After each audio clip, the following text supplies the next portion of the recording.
If there was one physical subject, one material subject that we should focus on, in my opinion, it is very clear that the head of the snake is the financial system.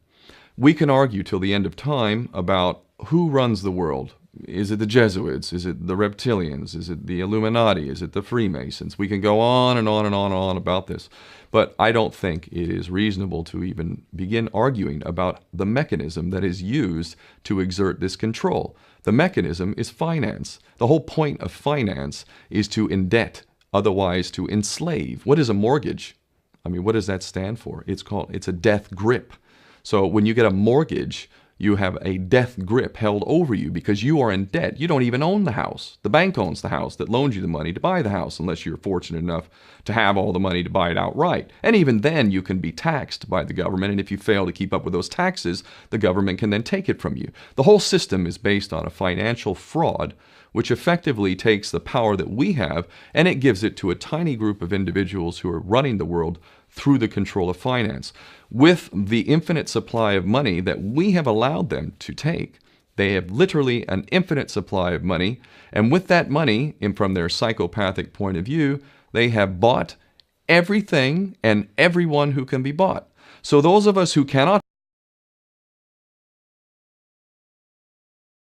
rewarded for such behavior, we are punished for such behavior. And the most slovenly, disgustingly criminal, pedophilia, corrupt moral individuals, those are the ones that are rewarded in this system, which is upside down. We reward the pedophiles, we reward the corrupt, we reward the liars, we reward the people with no morals at all, and usually we compromise them under this system in terms of maybe a videotape. Maybe Barack Obama is gay. Maybe we have videotape of him having sex with another man, or perhaps some other acts that may be not so popular amongst many of the electorate. Or maybe we have videos of political leaders having sex with little boys or little girls. If I was in charge of the world and I was a psychopath and completely drunk on my own power, you can bet damn sure that's what I would do. I wouldn't allow anyone in a position of power who wasn't completely compromised. When you have an infinite supply of money, you can do this. Take that supply of money away, take that power back, put it in the hands of the people, get rid of fractional reserve banking, which is an obscenity in itself.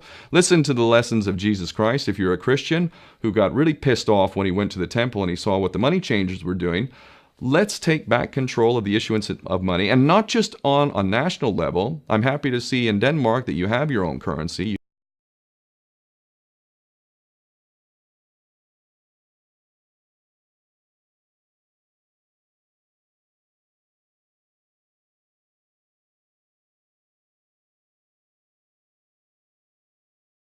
Counting us all, and we can stop scrambling for the crumbs from the table of these filthy rich psychopaths and live in a state of abundance just by changing this one thing. And I'm not just talking about abundance for Western nations who have an artificially inflated value with their currencies. We all in the West are guilty of having that reward while the rest of the world is sucking on it. Every nation in the world can use a sensible financial policy to liberate themselves, to have world-class education, infrastructure. Everything that a healthy society would require can be had in the worst, most corrupt African country, in any part of the world. We can all have that if we simply change that one thing. John F. Kennedy did that about 6 months before he was taken out. He issued United States notes as opposed to Federal Reserve notes.